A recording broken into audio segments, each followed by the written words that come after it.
Hello! One of the things that I really love about being an innkeeper is that I get to meet people in my hometown and we become friends and we develop really good relationships that help us contribute to our hometown as well. Right now, I'm waiting for a dear friend, a very talented man who people come to San Pablo to meet because he's so generous, so gifted, and I really believe in my heart he is a living treasure. So come, join me as I welcome Lito Ballaran, our great watercolorist from San Pablo.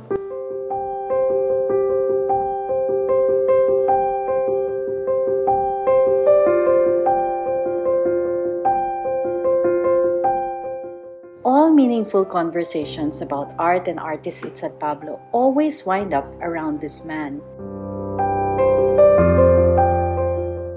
Born in San Pablo, Lito's father was a pattern maker for the fashion house of Putoy Moreno.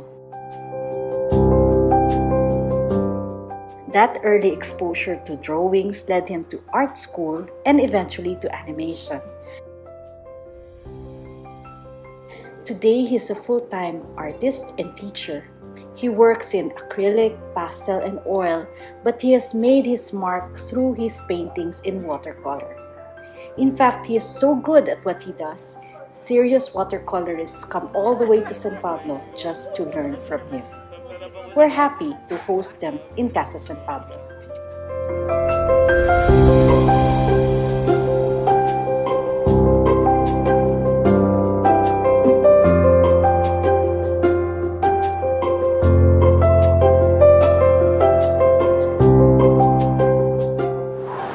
Joy, you've been here several times already. What makes you come to San Pablo to paint? Because Lito is from San Pablo. In 2018, we decided to meet and paint together, and that was here in Casa San Pablo. No? It was just the same feeling na it's so conducive for art and painting and for fellow artists to meet and just paint together. And I have to say na here, you even feel it more because kayo, as the owners, are always so hospitable to artists. We felt that so much, ano? And I still remember where we painted that time. We had breakfast under the trees at lahat.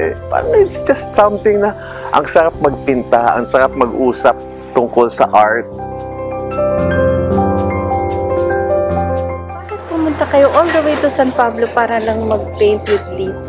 Si Lito kasi he's really been an inspiration and a mentor.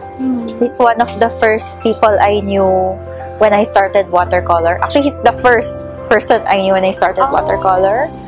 I joined his class here na plein air. So it was my first plein air experience also.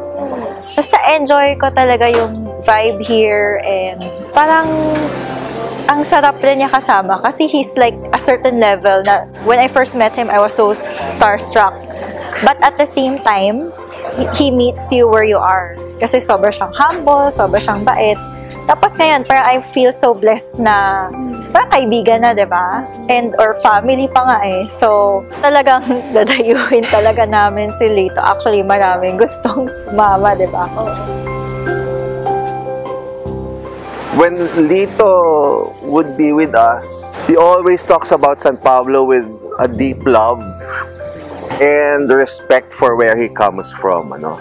So, parang pagmahal mo yung isang bagay, nakakahawa, no? So, we appreciated even more the place because of Lito, no? And knowing na Lito would go around the town and paint whatever he'd see, paint about the people and know the stories of the subjects he paints, it made us even see it more. For me, you know, when someone will ever tell the story of Philippine watercolor someday, Lito is a main character in that story.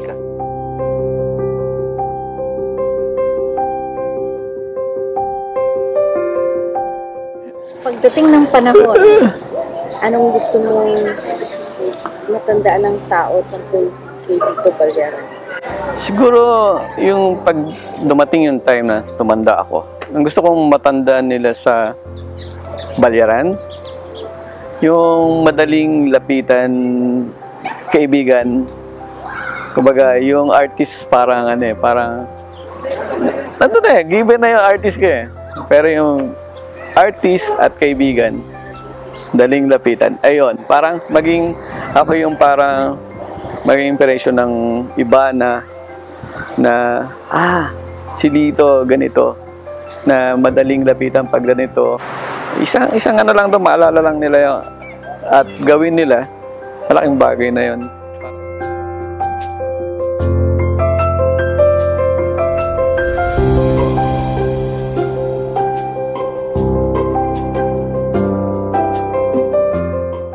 So this is one of the perks of being an innkeeper. I get to savor creative moments like this with artist friends like Jejo and of course Lito and his gang.